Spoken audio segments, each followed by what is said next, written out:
Good evening friends, मैं आकाश तिवारी आपकी पहली क्लास टीचिंग एप्टीट्यूड की स्टार्ट करने जा रहा हूँ। उस दिन आपको यूजीसी नेट फर्स्ट पेपर के बारे में अच्छे से जानकारी दिया था। आज दोबारा आपको टीचिंग एप्टीट्यूड आपका उसका जो पहला टॉपिक होता है टीचिंग एप्टीट्यूड, इससे लगभग आपको 5 क्वेश्चन देखने को मिलेंगे। कितने क्वेश्चन? लगभग 5 से 6 क्वेश्चन देखने को मिलेंगे आपके पेपर में। तो इसके कुछ टॉपिक्स आपको शॉर्ट में ही क्लियर करूँगा, क्योंकि एग्ज़ाम आप लोगों का बहुत पास में है, तो आप हमारे चैनल से जुड़े रहिए ज्ञान संगम से। तो स्टार्ट करते हैं शिक्षण का अर्थ, मीनिंग ऑफ टीचिंग क्या होता है। अच्छा, पहले तो समझ लिया शिक्षण का।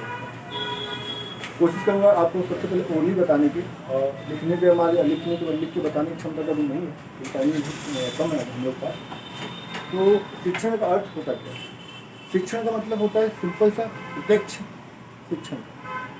प्रत्यक्ष जैसे आमने सामने आप शिक्षण करते हो, जैसे टीचर पढ़ाता है, जैसे मैं पढ़ा रहा हूँ, आप लोग सुन रहे हैं, ये क्या हुआ? आपका शिक्षण हो गया। ठीक है, तो प्रत्यक्ष अधिगम को हम लोग क्या कहते हैं? शिक्षण करते हैं, जिसका प्रत्यक्ष हो, प्रत्यक्ष निवारण, जिसके कारण हम लोग के व्यवहार में क्या आते हैं? चेंजेज आते हैं।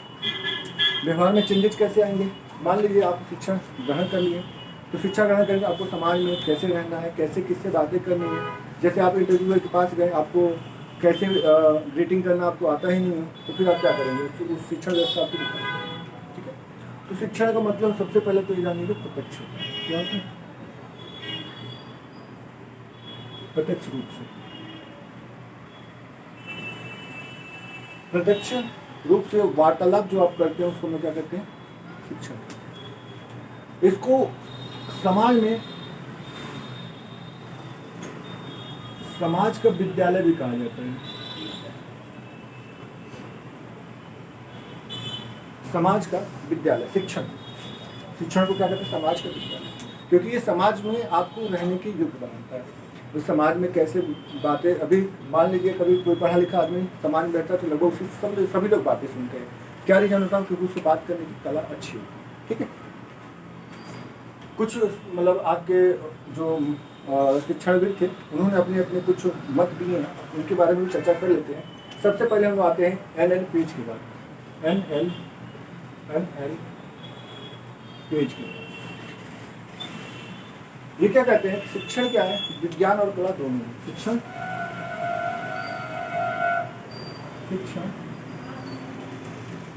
विज्ञान और कला।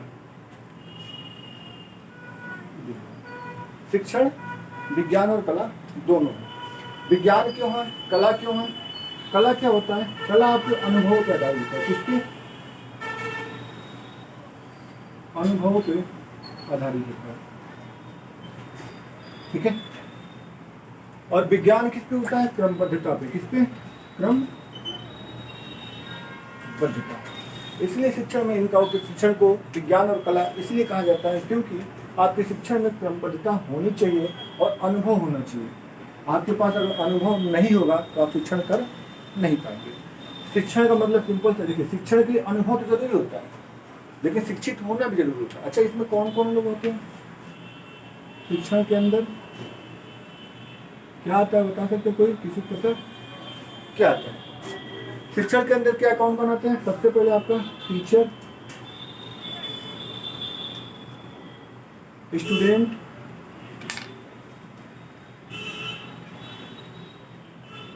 और क्या आएगा आपका? लेसन प्लान या लेसन प्लान, वो पाठ्यक्रम आएगा। ठीक है, ये 3 चीजें शिक्षण के अंदर आती है, क्योंकि टीचर के बिना शिक्षण पॉसिबल नहीं है, स्टूडेंट के बिना शिक्षा पॉसिबल नहीं है, और पाठ्यक्रम के बिना शिक्षा आपका पॉसिबल नहीं। ये 3 चीजें आपके शिक्षण के अंदर आती है। ठीक है, B.U. स्मिथ एक एजुकेशनल शिक्षाविद थे। B.U. स्मिथ क्या कहते हैं? ये कहते हैं अधिगम को अभिप्रेत करने वाली प्रक्रिया शिक्षा है। अधिगम जो लर्निंग होती है ना आपकी, जिसे हम लोग सीखते हैं, लर्निंग को अभिप्रेत करने वाली प्रक्रिया क्या होती है? आपकी शिक्षण। अच्छा, मैं पूछूं क्यों होती है? अगर मैं आपसे बात करूं कि क्यों होती है तो बताएंगे? किसी के पास कुछ व्यवस्था हो तो बताइए। बीओ स्मिथ के अनुसार लर्निंग को अभिप्रेत करने प्रक्रिया क्या हम लोग कहते हैं? शिक्षण। क्यों कहते हैं बीओ स्मिथ ऐसा? बीओ स्मिथ के अनुसार अगर हम लोग शिक्षण के मतलब अगर टीचर नहीं रहेंगे, कोई सलाहकार नहीं हो, तो अधिगम हम लोग कर पाएंगे क्या? कुछ सीख पाएंगे क्या? नहीं ना। यही इसीलिए इन्होंने कहा था बीओ स्मिथ ने कि शिक्षण को अभिप्रेत करने की प्रक्रिया, आपको मतलब अधिगम को अभिप्रेत करने की प्रक्रिया को क्या कहते हैं? शिक्षण। ठीक है। शिक्षण का अर्थ इतना आप लोग ये बहुत है। मीनिंग ऑफ टीचिंग, प्रत्यक्ष रूप से वार्तालाप, फर्स्ट वन याद रखिएगा। इसे समाज का विद्यालय कहा जाता है। एनएल पेज ने इसे क्या कहता है? शिक्षण, विज्ञान और कला दोनों है। क्यों कहा था इन्होंने? क्योंकि शिक्षण के विज्ञान के अंदर क्रमबद्धता होती है और कला जो होती है अनुभव के आधार पर होती है। इसमें 3 मेन इंपॉर्टेंट रोल होता है। किनका किनका? आपके टीचर का, स्टूडेंट का और पाठ्यक्रम का, अध्यापक का, शिक्षार्थी का और पाठ्यक्रम का। बीओ स्मिथ ने क्या कहा? जो अधिगम को प्रेरित करने वाली प्रक्रिया होती है उसे हम लोग क्या कहते हैं? शिक्षण कहते हैं। ठीक है। ये 3 चीज़ें आप लोग मतलब ये सारी चीज़ें आप लोग शिक्षण के अर्थ के बारे में अच्छे से समझ लीजिएगा। प्रत्यक्ष रूप से वार्तालाप, समाज का विद्यालय, एनएल पेज ने इसे विज्ञान और कला दोनों कहा था। शिक्षण मतलब जो क्रमबद्धता और अनुभव पर आधारित होती है, टीचर, स्टूडेंट, पाठ्यक्रम, रिलेशन। ठीक है। आगे की चर्चा हम लोग करेंगे शिक्षण की प्रकृति। शिक्षण की प्रकृति के बारे में आपको चर्चा करेंगे। ये शिक्षण की प्रकृति होती क्या है? पहले तो आप लोग अर्थ के बारे में बता दिया, अब इसके नेचर के बारे में समझेंगे। नेचर क्या होता है? जो शिक्षण की प्रकृति होती है उसका नेचर क्या होता है? सबसे तो पहले जान लीजिए, जो शिक्षण होता है त्रिध्रुवीय। त्रिध्रुवीय प्रक्रिया क्या होती है? सबसे पहले तो त्रिध्रुवीय प्रक्रिया होती है। क्यों होती है? कोई बता सकता है? किसी के पास अगर कोई नॉलेज है तो बता दीजिए क्यों होता है। क्योंकि इसमें 3 पक्ष होते हैं। पहला 3 पक्ष क्या होते हैं? शिक्षा होता है, शिक्षा होगा, उद्देश्य होगा सीखने के लिए, अनुभव की मतलब होना चाहिए। क्या क्या होना चाहिए आपके पास? सबसे पहले तो आपने शिक्षा होना चाहिए। क्या होना चाहिए?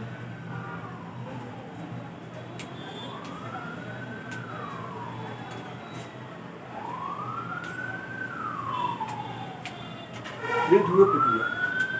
अलग अलग एजुकेशनिस्ट ने अलग अलग इसका मैटर दिया था। फर्स्ट वन कौन थे आपका? देखो, त्रिध्रुवीय इसलिए कहते हैं 3 लोग बीच में वार्तालाप होता है। कौन कौन थे आपके? शिक्षक, शिक्षार्थी और आपके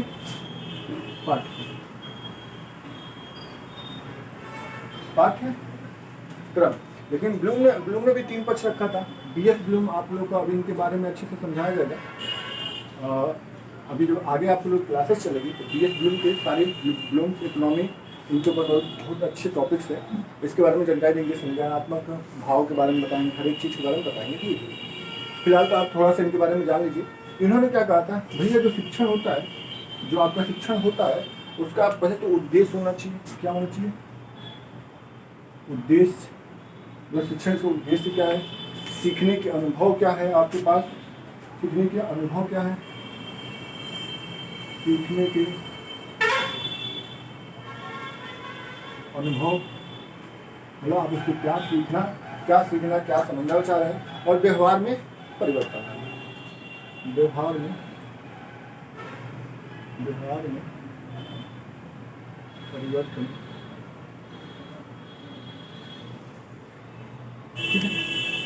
शिक्षण की प्रकृति सबसे पहला क्या था? ये त्रिध्रुव प्रक्रिया है। इसमें क्या था आपका?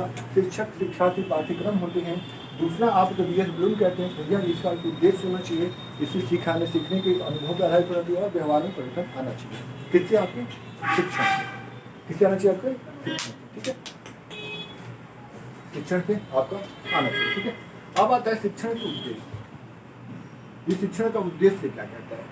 शिक्षण का उद्देश्य आप लोग शिक्षण के उद्देश्य के बारे में बताएंगे। आपको शिक्षण का उद्देश्य क्या होना चाहिए? शिक्षण का उद्देश्य शिक्षण की प्रकृति में पहला टॉपिक है। सॉरी, ये पहला टॉपिक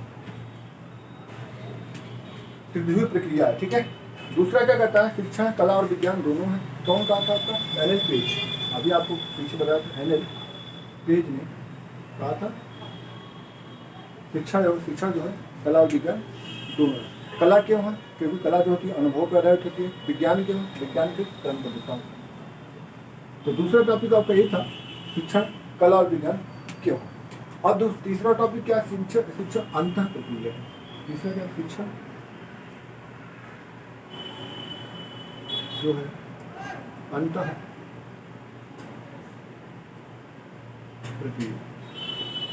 अच्छा, अंतः प्रक्रिया ही क्यों है, बाह्य प्रक्रिया क्यों नहीं हो सकती है? अंतः प्रक्रिया ही क्यों है, बाह्य प्रक्रिया क्यों नहीं हो सकती? क्योंकि ये वार्तालाप से होती है। किससे होती है? वार्तालाप। और किसी भी शिक्षक और शिक्षार्थी का वार्तालाप ये होना जरूरी है। क्लास में अगर शिक्षण नहीं देगा, शिक्षार्थी को नहीं समझाएगा तो कैसे बच्चा समझेगा? ठीक है, शिक्षण एक क्या है, अंतः प्रक्रिया। शिक्षण क्या है आपका? चौथा क्या कहते हैं? शिक्षण जो है वो निर्देशन की प्रक्रिया। किसकी? निर्देशन की प्रक्रिया। इसे नोट डाउन करते जाइए, क्योंकि आपसे पूछने का एग्जाम में कि शिक्षण की प्रकृति के बारे में बताइए। शिक्षण की प्रकृति में आपको याद होना चाहिए, शिक्षण की दो प्रक्रिया है, शिक्षण विज्ञान और कला दोनों है, शिक्षण अंतः प्रक्रिया है, शिक्षण निर्देशन की प्रक्रिया। और निर्देशन क्या है? अच्छा, मीनिंग बताइए, what is the meaning of निर्देशन?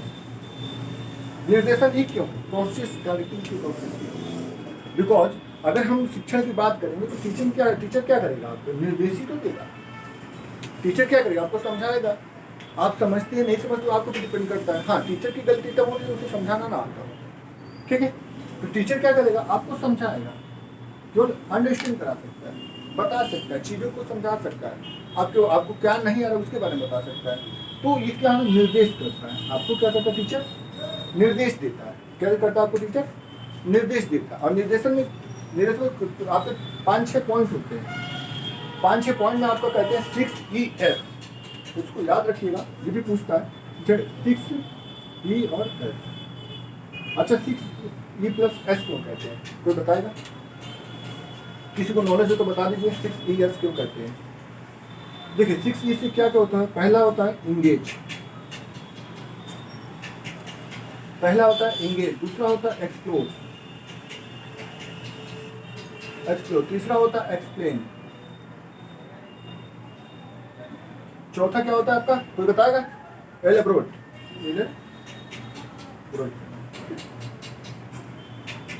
पांचवा क्या होता है आपका?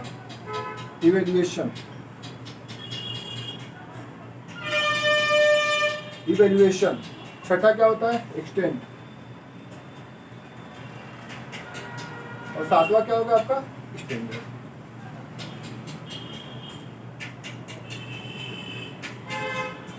अगर हिंदी में इनकी बात करें, हिंदी में क्या होगा आपका? बता सकते हैं? सबसे पहला होगा आपका इंगेज, या संलग्न करना। संलग्न मीन्स अगर आप क्लास में जाते हो और बच्चों को इंगेज ही ना कर पाइए, आप बच्चों को बता ही ना पाइए, बच्चों को समझा ही नहीं पाइए, तो आपकी शिक्षा व्यवस्था खराब हो जाएगी। तो सबसे पहले तो इंगेज करना सीखिए। और इंगेज कैसे किया जाता है? उनके पूर्व ज्ञान के द्वारा। पूर्व ज्ञान मतलब आपने उन्हें क्या पढ़ाया है, कैसे पढ़ाया है, क्यों पढ़ाया, उसके बारे में पहले उनसे पूछिए। जैसे आपने कभी मान लीजिए किसी टॉपिक को पढ़ाया है, ठीक, टॉपिक पढ़ा, उसके पीछे से पूछ लीजिए कि हाँ बच्चों, मैंने आप लोग कल पढ़ाया था, ये क्या पढ़ाया था। तो उससे क्या हो, बच्चे पहले इंगेज होते हैं कि हाँ सर कल के बारे में पूछ रहे हैं, बहुत एक्साइटेड होकर आंसर देते हैं, ठीक है। तो पहला होता है इंगेज करना। अब इंगेज नहीं करेंगे बच्चों को तो आप शिक्षा विधि अच्छे से नहीं दे पाएंगे। दूसरा क्या होता है? अन्वेषण करना। अन्वेषण में आप देखिए कि कौन बच्चा नहीं समझ पाया। अब जो बच्चा नहीं समझ पाया उसको आप पुनः समझाने की कोशिश करें कि हाँ पुनः बताइए, उस चीज़ को आप पुनः बताने की कोशिश करिए। तीसरा क्या होता है आपका? एक्सप्लेन करना, यानी व्याख्या करना। व्याख्या करिए। पहले तो आप पूर्व से ज्ञान से उठाइए कि हाँ बच्चों, मैंने कल आपको ये टॉपिक पढ़ाया था, आज मैं ये टॉपिक स्टार्ट करूँगा। इससे क्या होता है, बच्चे जो पहले के टॉपिक से रिलेट करके आज के टॉपिक को पढ़ना स्टार्ट करते हैं। नहीं तो आजकल तो क्लास में टीचर ज़्यादा सीरियस होने की वजह से बच्चे पढ़ाई नहीं करते, ठीक है। आपका एक्सप्लेन करना उनसे। अब फोर्थ वन क्या होता है आपका? एलाबोरेट करना, यानी विस्तृत रूप से समझाइए, विस्तृत करिए। जैसे मान लीजिए कल आपने 2+2 बताया था, 2+2+3 बताया था, मतलब हो गया आपका 7। तो आज उनसे एक भैया 3+2+2 बताइए, इनसे भी क्या हुआ? 7 हुआ। ये कौन सा रूल होता है? ये होता है आपका एसोसिएटिव। उन्हें बताइए कि भैया ये एसोसिएटिव रूल के थ्रू होता है, क्योंकि आप प्लस करिए या मल्टीप्लाई करिए, सबका वैल्यू चाहे जैसे करिए, नंबर चेंज करने से उनकी वैल्यू में चेंज नहीं होता। ये होगा विस्तृत रूप। तो विस्तृत रूप से आप समझाने की उन्हें कोशिश करिए, ठीक है। लास्ट वन क्या होता है, मूल्यांकन। आप आपने जो बताया है वो बच्चा सीखा है कि नहीं सीखा, उसके बारे में जानने की कोशिश करिए। अगर वो सीख लिया है तो आप अच्छे टीचर के ग्रुप में आ जाएंगे, और उसने नहीं सीखा है तो आप उसे दोबारा बताने की कोशिश करिए, दोबारा बताने की कोशिश करिए। अब लास्ट वन आता है एक्सटेंड करनी। अगर वो सीख लिया तो अब आगे विस्तार से दोबारा बताइए, विस्तार आगे करिए, आगे के टॉपिक्स को स्टार्ट करिए। लास्ट वन आता है आपका स्टैंडर्ड, मतलब मानक होना चाहिए। जैसे एनसीईआरटी क्या करती है, एनसीईआरटी का फुल फॉर्म तो सभी लोग जानते होंगे, क्यों होता है, कैसे होता है, पता ही है आपको। National council of research training centre, ठीक है। ये क्या करती है आपकी एनसीईआरटी,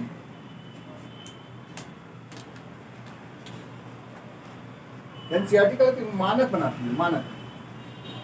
मानक अपने पुस्तकों का मानक, किताबों का मानक ऐसा रखती है कि जैसे क्या होता है कि अभी मान लीजिए मानक कर दी किसी चीज़ को, एनसीईआरटी बुक्स लोग क्यों पढ़ना पसंद करते हैं, क्योंकि उसके अंदर मानक है कि 6ठी क्लास के बच्चे को इतना ही बताना ही है, इसके आगे आपको नहीं जाना है। 7वीं क्लास के बच्चों को भी इतना ही बताना है, 8वीं क्लास, उससे अगर ऊपर बढ़ाएं बच्चों को क्या होगा, समझ नहीं है, अंडरस्टैंडिंग लेवल क्या हो जाएगा, खराब हो जाएगा। इसलिए मानक आपके अंदर, आपके शिक्षा के अंदर मानक होना चाहिए, ठीक है। ये आपको 4 टॉपिक था शिक्षण निर्देशन की प्रक्रिया। पहले टॉपिक में आपको बताया गया रिव्यू प्रक्रिया, शिक्षक शिक्षार्थी पाठ्यक्रम, 3 लोग बीएस ब्लूम ने कहा था उद्देश्य सीखने के अनुभव व्यवहार में परिवर्तन लाना। दूसरा आपका था शिक्षण विज्ञान और कला दोनों है। विज्ञान और कला क्यों है, विज्ञान क्या होता है आपका क्रमबद्ध होता है, और कला जो होती है अनुभव पे आधारित होती है।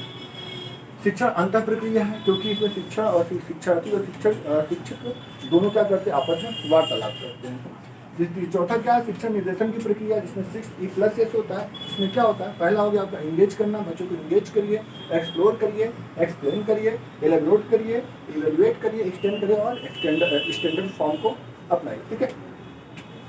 ये 4 टाइप्स हुए। कुछ टाइप्स और हैं जिसको भी चर्चा कर देता हूँ, फिर आपको तीसरा टॉपिक पढ़ाऊंगा शिक्षण के उद्देश्य के बारे में, ठीक है।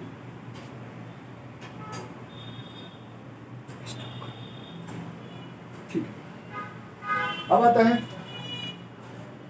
जो शिक्षण है वो सामाजिक और व्यवसायिक प्रक्रिया है। क्या है, शिक्षण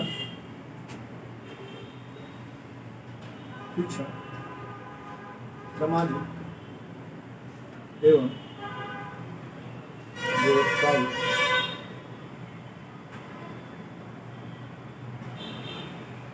प्रक्रिया, ठीक है। अभी क्यों है, क्या रीजन है ये होने का, इसका रीजन क्या है। मैंने अभी स्टार्टिंग में आपको बताया था शिक्षण होती है वो आपको समाज में रहने लायक, बात करने लायक, उसकी आवश्यकताओं को कैसे जानना है, कैसे पूरा करना चाहिए, ठीक।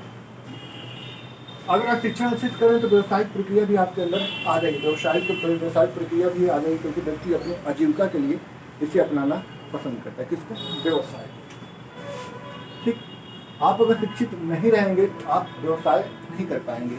मान लीजिए कोई आप दुकान ही खोल लिए, दुकान पे कोई आया और कुछ सामान लिया, आप शिक्षित नहीं हो तो आप उसको 2 रुपये के सामान को 5 रुपये में बेच नहीं पाएंगे, इससे क्या हुआ, आपका नुकसान हो जाएगा। दूसरा कंडीशन क्या कहता है, मान लीजिए अगर आपके पास आपका सामान जो है MRP लिखा हुआ है, MRP अगर 100 रुपये लिखा हुआ है, आप उसको डिस्काउंट तो दे रहे हो, डिस्काउंट आपको नहीं समझ में आया, उसे आपने दे तो दिया 90 रुपये में, लेकिन फिर भी आपको 10 रुपये का नुकसान हुआ। रीजन क्या था, ऐसे अपने परसेंटेज के बारे में।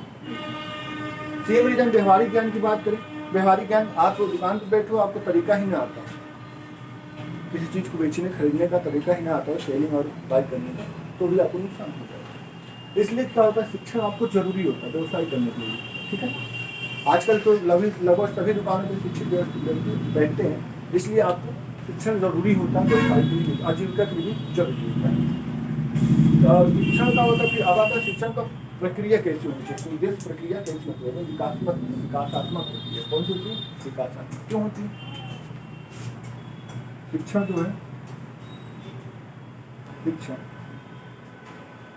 विकासात्मक प्रक्रिया क्यों होती है विकासात्मक।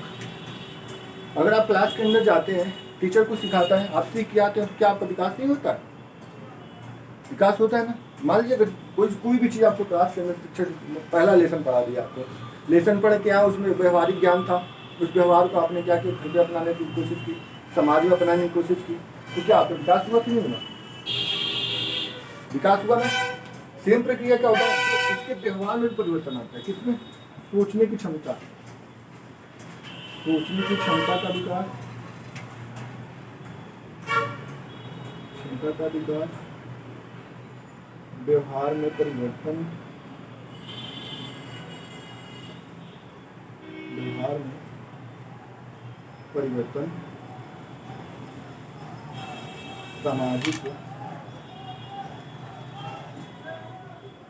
संलग्नता, ये सारी चीजें आपके अंदर विकासात्मक प्रक्रियाओं के अंदर आ जाएंगी। ठीक है, अब आता है आपका शिक्षण एक तार्किक प्रक्रिया। अच्छा, तार्किक क्यों होता है?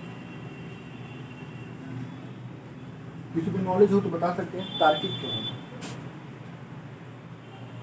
आलोक जी बताइए आप, शिक्षण जो होता है तार्किक क्यों होता है? हाँ, तार्किक क्यों होता है? नहीं पता। देखिए, तार्किक प्रक्रिया क्यों होती है? जो विषय वस्तु पाठ्यक्रम होता है वो विश्लेषण तार्किक पे ही आधारित होता है। जो विषय वस्तु होती है, विषय वस्तु तो किसे तार्किक पे आधारित होता है? तार्किक पर आधारित होती है। अच्छा, क्यों होती है? अगर सारे मान लीजिए लेसन 1 है आपका, एग्जाम्पल देख लीजिए आप पहले, एग्जाम्पल ये लेसन 1 है, लेसन 1 है। अगर लेसन 1 की सारी चीजें आपको अंडरस्टूड हो जाएगी तो क्या आपको शिक्षक की आवश्यकता होगी, स्कूल की आवश्यकता होगी, पाठ्यक्रम की आवश्यकता होगी, कैरिकुलम की आवश्यकता होगी? नहीं हो। इसलिए इसको तार्किकता के आधार पर बनाया। किसके? तार्किक आधार पर बनाया जाता है। तार्किक आधार पर बनाया। रीजन क्या होता है? तार्किक आधार पर इसको नहीं बनाया जाएगा तो आप हेल्पिंग ना कम कर देंगे, मतलब बात करना कम कर देंगे। ठीक है, अब आता है शिक्षण जो है औपचारिक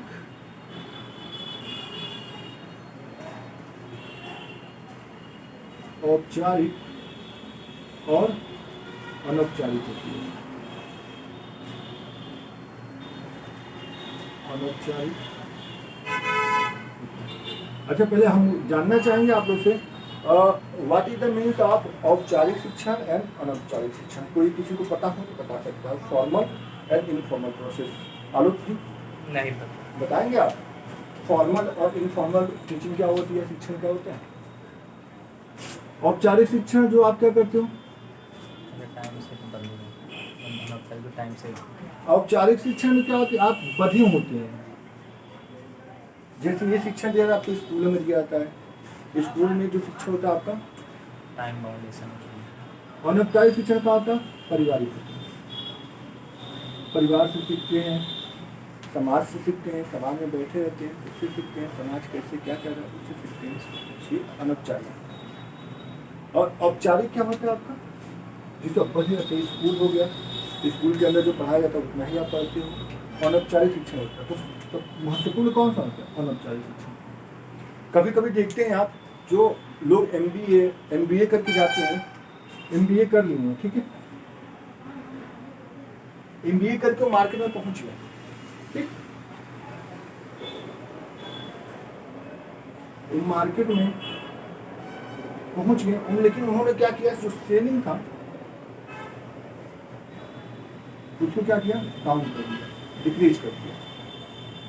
वहीं पे एक 12th क्लास का एक्सपीरियंस आदमी था, उसने क्या किया, सेलिंग को इंक्रीज कर दिया। क्या रीजन होगा, बता सकते हो कोई? रीजन ये था कि इन्होंने क्या किया, फिर स्कूल में ज्ञान लिया था कि भैया स्कूल के हिसाब से मैं चलूंगा तो मेरी सेलिंग प्राइस का होगी इंक्रीज करेगी। लेकिन 12th क्लास का जो पासिंग था उनके पास एक्सपीरियंस था। अगर 5 साल का भी एक्सपीरियंस होगा तो 5 साल उन्होंने क्या किया, मार्केटिंग की, मार्केट में घूमे, मार्केट को समझे, समझने के बाद कौन से लिंक किया, जाहिर सी बात है ये इंक्रीज करेगा, क्योंकि उन्होंने समाज से इंटरेक्ट किया, सोशल से इंटरेक्ट किया। और इन्होंने क्या किया, सोशल से इंटरेक्ट करना, इंटरेक्ट नहीं कर पाए, इनके पास केवल इनके लेवल के स्टूडेंट थे। एमबीए में पढ़े हुए तो एमबीए की क्लास के लड़के होंगे, तो उन्होंने बस ये जाना कि बेचना कैसे है, ये नहीं जाना समाज कैसे लेगा, कैसे खरीदेगा। और जब उनको ये नहीं पता है समाज कैसे खरीदेगा, तो उनको जाहिर सी बात है सेलिंग प्राइस डाउन होगी। अरे ये इनको पता है 5 साल से मार्केट में रह रहे हैं, समाज से इंटरेक्ट कर रहे हैं, दुकान पे दे जा रहे, तो इनको पता है, जाहिर सी बात है कि इंक्रीज क्या होगी, ये इंक्रीज करेगी। तो क्या होता है, इसलिए कहा शिक्षण औपचारिक और अनौपचारिक तरीकों, जो अनौपचारिक शिक्षण होता है वो ज़्यादा इंपॉर्टेंट माना जाता है, क्योंकि यहाँ पे आप हर एक चीज़ से सीखते हो। ये शिक्षा ये आपकी बंद नहीं होती है, आप उनको लगा जीवन भर चलती रहती है। आप बुढ़े भी हो जाएंगे ना, तभी आपको चलती रहती, कुछ ना कुछ आप सीखते ही रहते। ठीक है, ये आपका अब ये कहा था, ये शिक्षण जो होता है उपचारात्मक होता है। जाहिर सी बात है शिक्षा उपचारात्मक होगा ही होगा। आप शिक्षित हो गए हैं तो आप अपने आप को अलग लेवल पे देखेंगे, अलग लेवल पे एकदम देखेंगे कि हाँ भैया मेरा शिक्षण हो गया, मैं अपने आप को अलग लेवल पे देखूंगा। इसलिए शिक्षा जो है वो औपचारिक और अनौपचारिक से आपको दोनों होना चाहिए। ये नहीं कि आप पढ़ रहे हैं तो समाज को भूल जाओ, ये नहीं कि आप बस पढ़ाई करो, आप समाज जाओ ही ना, बातें ही ना करो, तो आप वो चीज़ें सीखना भूल जाएंगे जो चीज़ें आपको सीखनी चाहिए थी जल्दी, वो चीज़ें आप सीखना एकदम भूल जाएंगे। क्या रीज़न होगा, क्योंकि आप कभी समाज में बैठे ही नहीं, समाज कैसे लोगों को पसंद करता आपको पता ही नहीं है। आप जाएंगे हटा दिए जाएंगे, बात करने नहीं आपको बात हटा दिया जाएगा वहाँ से। इसलिए पढ़ने के साथ साथ आपको समाज भी देखना जरूरी होता है, समाज के साथ चलना भी जरूरी होता है। ठीक है, अब आते हैं हम लोग शिक्षण की विशेषताएं आपको बता चुका, प्रकृति पहले बताया, फिर आपकी शिक्षण की विशेषताएं बताएंगे। शिक्षण की विशेषताएं क्या है? ठीक है,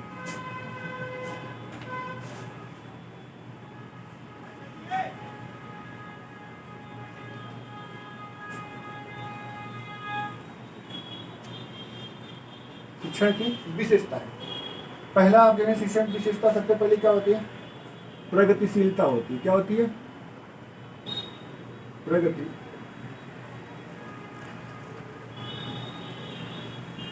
होती है। सबसे पहले क्या होती है, प्रगतिशीलता होती है। अच्छा, प्रगतिशीलता क्यों होती है, कोई बताएगा प्रगतिशीलता होती है क्यों? क्योंकि अगर शिक्षित व्यक्ति है, शिक्षण कर रहा है, तो उसकी जाहिर सी बात है प्रगति करेगा। मान लीजिए आप 8वीं क्लास में एग्जाम दिए, पास हो गए, क्योंकि शिक्षित थे आप, 9वीं क्लास में आए तो आपने प्रगति किया। सेम प्रोसेस आप अभी मैंने एक एग्जाम्पल दिया था, तो उसके थ्रू भी आप प्रगति तो करेंगे, वो करेंगे, जाहिर सी बात है प्रगति करेंगे। दूसरा आएगा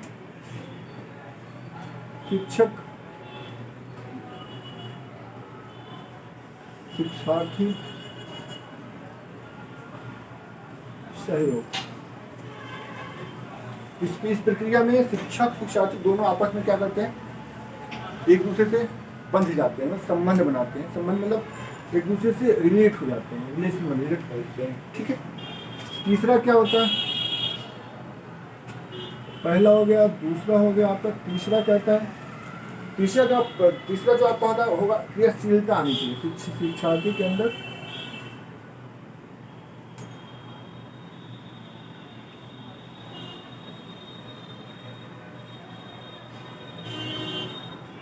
ये सारे पॉइंट लिखते जाएगा, कभी कभी आपसे पूछ देगा कि इनमें से कौन कौन सी शिक्षण की विशेषता है, क्रमबद्ध करिए, या फिर आपसे पूछ लिया कौन कौन सी है, तो आपके सारी चीज आनी चाहिए।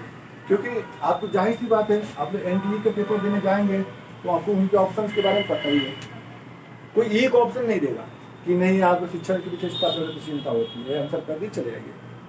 कम से कम वो 4 या 5 आंसर देगा। 5 आंसर में आपको ये पूछेगा कि 1 2 3 सही है, या 2 3 4 सही है, या 5 6 7 सही है। इस टाइप से आपको क्वेश्चन देगा, जहाँ पे फंसने के चांसेस 91-92% होते हैं। इसलिए आपको क्या करिएगा, सबसे पहले तो जानना कोशिश करिए क्या क्या चीज़ें दिखती है, समझने की कोशिश करेंगे, उतना आपका नेट का जो पेपर होती है उसमें चांसेस। ठीक है, ये आपको जो शिक्षण होता है, शिक्षार्थी क्रियाशील हो जाते हैं। संवेगात्मक जो उनका संवेग होता है, भावात्मक पक्ष का विकास होता है, संवेगात्मक विकास होती है, उत्तम विधि पे आधारित होती है। किसकी होती है? उत्तम विधि पे। यानी अगर शिक्षण देने जा रहे हैं तो आपको विधि आनी चाहिए, कैसे किस प्रकार से आपको पढ़ाना है, कैसे आप उनसे विद्यार्थियों से संबंध बनाएंगे। ठीक है, शिक्षक और शिक्षार्थी भी घनिष्ठ संबंध हो जाता है। देखते हैं कभी कभी कोई अच्छा जो लड़का होता है उसके साथ उसके टीचर कैसे इंटरेक्ट करते हैं, उसके साथ कैसे टीचर इंटरेक्ट करता है। ठीक है, ये सारी विशेषताएं आपके अंदर, मतलब एक शिक्षण जो आपका टीचिंग में होता है, टीचिंग के अंदर आपकी सारी विशेषताएं होनी चाहिए। अब आते हैं शिक्षण के प्रकार, types of teaching. Types of teaching आपके बहुत लंबे प्रोसेस है, बस आज उसको थोड़ा सा डिस्कशन कर लूंगा। पहले आप शिक्षण के उद्देश्य के बारे में जान लीजिए। शिक्षण के प्रकार को आपको मैं कल बताऊंगा। शिक्षण के उद्देश्य जान लीजिए, उद्देश्य क्या होते हैं। इसका पहला उद्देश्य होता है कि नैतिक विकास होना चाहिए। क्या होना चाहिए आपका? नैतिक विकास, व्यवहारिक ज्ञान, सामाजिक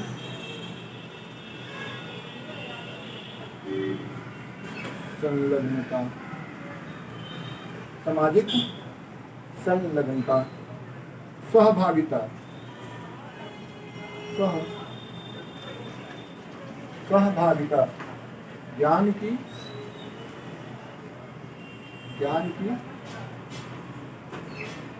वृद्धि। ठीक है, बौद्धिक, ठीक है। देखिए, नैतिक विकास होता है पहला। नैतिक विकास में होता है जो आप नैतिकता जिसे जो है आपके अंदर आपका नैतिक विकास होता है।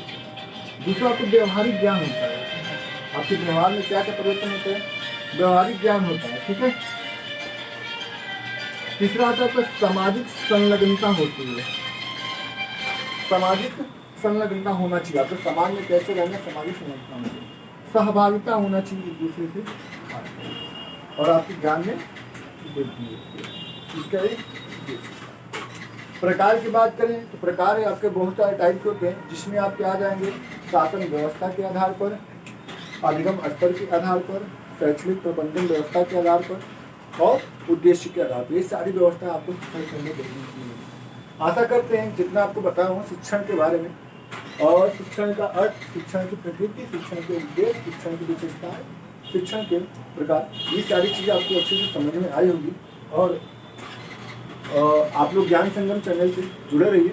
आशा करता हूँ कि सब कुछ आपको अच्छे समझ में आएगा। कोशिश करूँगा आपको कुछ क्वेश्चंस भी बताने के इस टॉपिक पे। कल आपको शिक्षण के प्रकार के बारे में चर्चा करूँगा। ठीक है, आप लोग अपना अच्छे से ध्यान दीजिए और आप लोग तैयारी में लगे रहिए। फिर मिलते हैं आपको कल सेम टाइम पे। Okay, thank you.